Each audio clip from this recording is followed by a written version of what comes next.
terus melangkah bersama satu hati. One heart, one heart, oh one heart. One heart, one heart, terus melaju, lupakan masa lalu. One heart, one heart, oh one heart. Na na na na na, na na na na na. Bismillahirrahmanirrahim. Assalamualaikum warahmatullahi wabarakatuh. Salam satu hati. Saya Aldi Rizaldi dari SMK Pasundan 2 Bandung. Pada video ini saya akan sharing mengenai sistem CVT atau sistem VMatic. Baik, langsung saja kita sharing. Sistem VMatic adalah mekanisme otomatis yang mengubah perbandingan gigi tanpa langkah-langkah dan mengubah daya mesin menjadi gaya dorong optimal tanpa adanya kejutan pergantian gigi.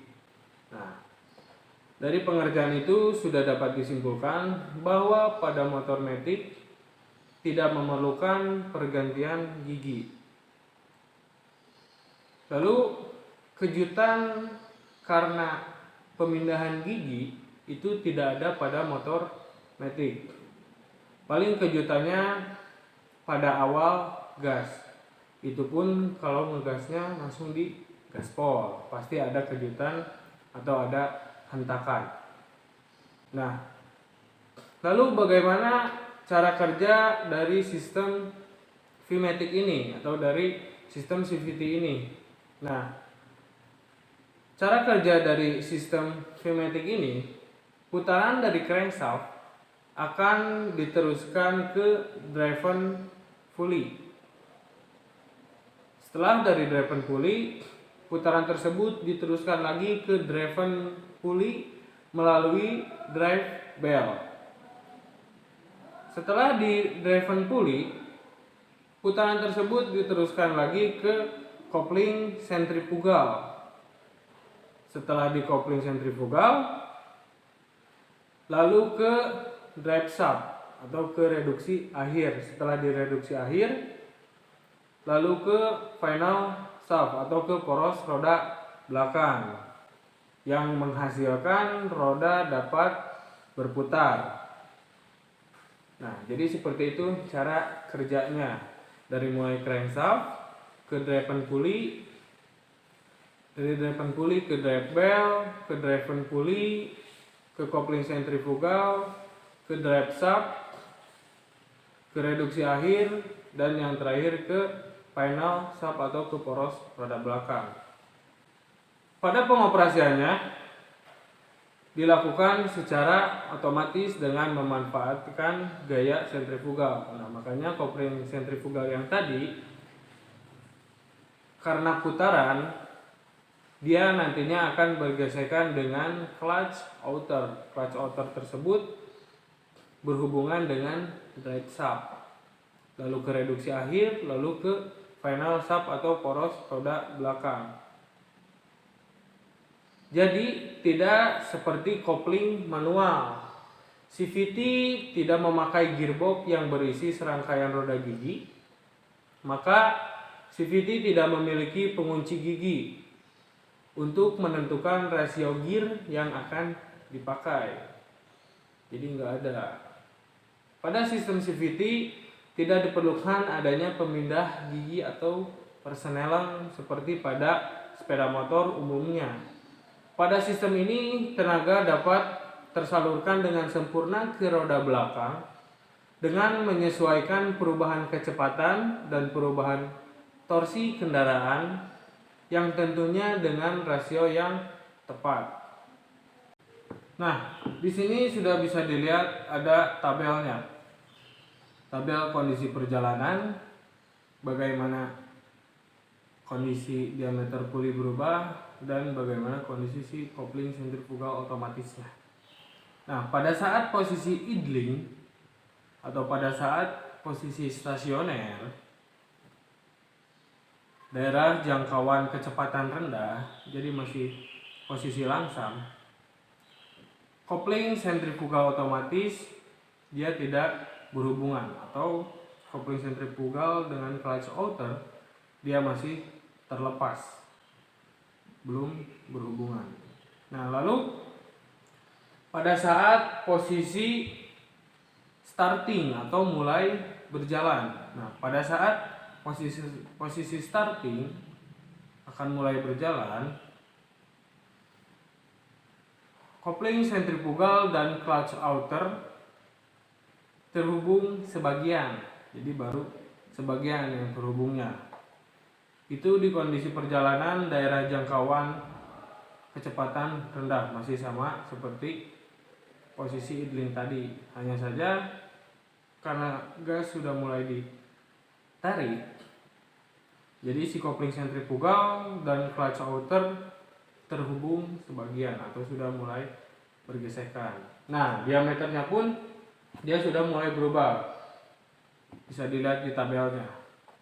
Lalu pada posisi akselerasi sudah mulai berjalan. Nah, pada saat sudah mulai berjalan dari daerah jangkauan kecepatan rendah ke tinggi, kopling sentrifugal dia sudah berhubungan dengan clutch outernya. Lalu ada riding up slope, turun ke daerah jangkauan kecepatan menengah. Jadi kecepatannya di tengah-tengah atau kecepatan rata-rata. Kopling sentrifugal dan clutch outer berhubungan tentunya. Lalu pada kondisi perjalanan cruising atau dari kecepatan rendah ke kecepatan tinggi. Nah, di situ kondisi si pulinya diameternya berubah. Tentunya kopling sentrifugal dan clutch outer dia berhubungan. Bisa dilihat di tabelnya. Dari tadi mulai idling, lalu starting, dia terlihat perubahannya. Lalu pada kondisi perjalanan rapidly acceleration kick down. Nah, di situ sepeda motor mulai sedikit menurun. Jadi akan melalui jalan yang menurun. Diameter pulinya pun dia berubah lagi. Dari yang tadi sedang berakselerasi, terus lagi posisi menjelajah santai, lalu akan melewati jalan yang menurun. Diameter puli berubah lagi. Tentunya kopling sentrifugal dan clutch outer dia tetap berhubungan. Nah, yang terakhir kondisi perjalanan riding down a slope atau pada saat melalui jalan menurun. Diameternya dia berubah kembali. Jadi itu pada posisi kecepatan dari kecepatan tinggi ke kecepatan rendah. Diameter pulinya dia berubah lagi. Nah, pada saat menurun, di situ mulai engine brake berfungsi atau engine brake mulai bekerja. Nah, tapi engine brake dapat bekerja di atas kecepatan 11 km per jam. Jadi misalkan nanti pada saat menurun, lalu kecepatannya sudah di bawah 11 km per jam, engine brake-nya tidak akan bekerja atau engine brake tidak akan berfungsi. Nantinya kopling sentrifugal dan clutch outer tidak akan berhubungan. Yang tadinya terhubung karena kecepatannya semakin menurun hingga di bawah 11 km per jam, kopling sentrifugal dan clutch outer akan terlepas. Nah, seperti inilah konstruksi dari sistem VMATIC. Bisa dilihat pada gambar ini konstruksinya ada apa saja, lalu posisi-posisinya di mana, dari mulai crankshaft, drive pulley, drive bell, dan yang di belakang driven pulley. Nah, drive pulley atau puli depan ini terdapat beberapa komponen. Di antaranya ada fast grip, lalu ada movable drive pace atau rumah roller, ada Bosch movable drive pace, ada wake roller, dan ada remplet. Juga pada remplet tersebut terdapat ease slide. Juga pada driven pulley atau pulley belakang. Driven pulley juga memiliki beberapa komponen. Di antaranya ada clutch outer atau mangkok kopling, ada kopling sentrifugalnya, ada movable driven press spring atau per CVT, ada driven pulley-nya atau pulley belakang. Nah, di dalam kopling sentrifugalnya ini juga terdapat beberapa komponen.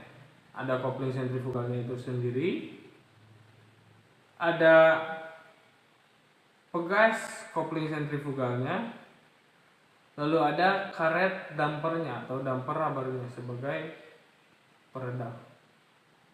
Lalu bagaimana cara perawatan sistem CVT ini agar performa sepeda motor tetap terjaga, tetap enak dipakai? Nah, sebelum ke perawatan sistem CVT ini seperti apa, perlu diketahui dulu cara bongkar pasang CVT. Simak video berikut ini.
Nah, seperti itulah proses bongkar pasang CVT. Nah, lalu bagaimana cara perawatan CVT-nya? Perawatan CVT harus dilakukan secara rutin guna untuk membersihkan kotoran-kotoran pada ruang CVT. Karena kotoran tersebut juga dapat berpengaruh pada performa mesin. Misalkan kotoran pada kopling sentrifugalnya dia sudah mengendap, kotoran pada clutch outer atau mangkok koplingnya mengendap, nantinya bisa menimbulkan slip karena kotoran tadi. Semisal kotorannya sudah mengkristal pada kopling sentrifugalnya, ditambah clutch outernya dia licin, alhasil terjadi slip. Makanya harus dilakukan pembersihan secara rutin.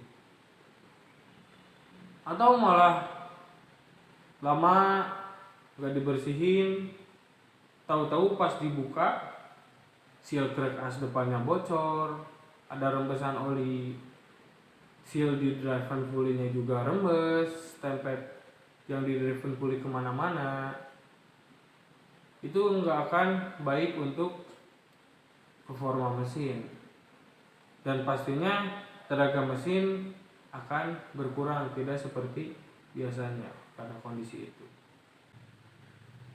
Ya, apa? Bentar, teman saya manggil.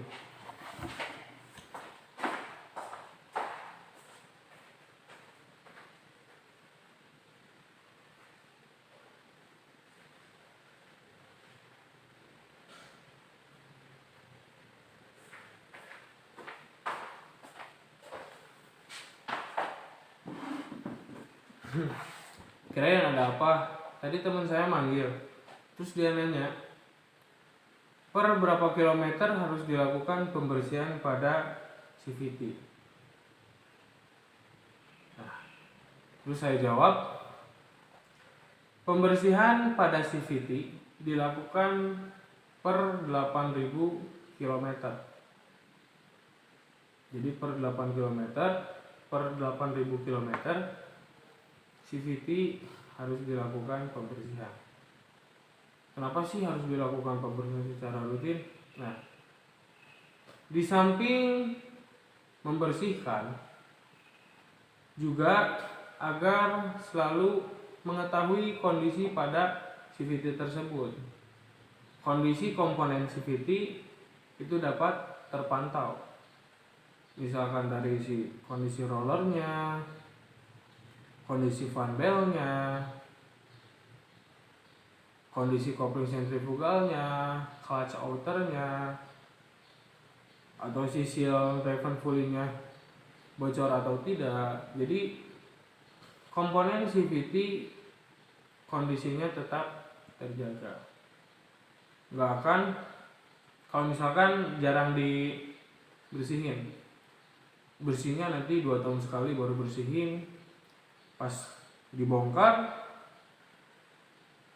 kondisi CVT-nya sudah tidak memungkinkan untuk digunakan. Juga nantinya pada saat pergantian itu akan mengeluarkan uang lebih banyak. Jadi untuk pembersihan CVT itu harus dilakukan secara rutin per 8.000 km. Baik, mungkin itu saja yang bisa saya sharingkan. Terima kasih atas perhatiannya. Mohon maaf bila ada salah kata dan salah penyampaian materi. Semoga video ini berguna untuk semuanya, khususnya bagi diri saya pribadi. Sekian dari saya. Salam satu hati. Assalamualaikum warahmatullahi wabarakatuh.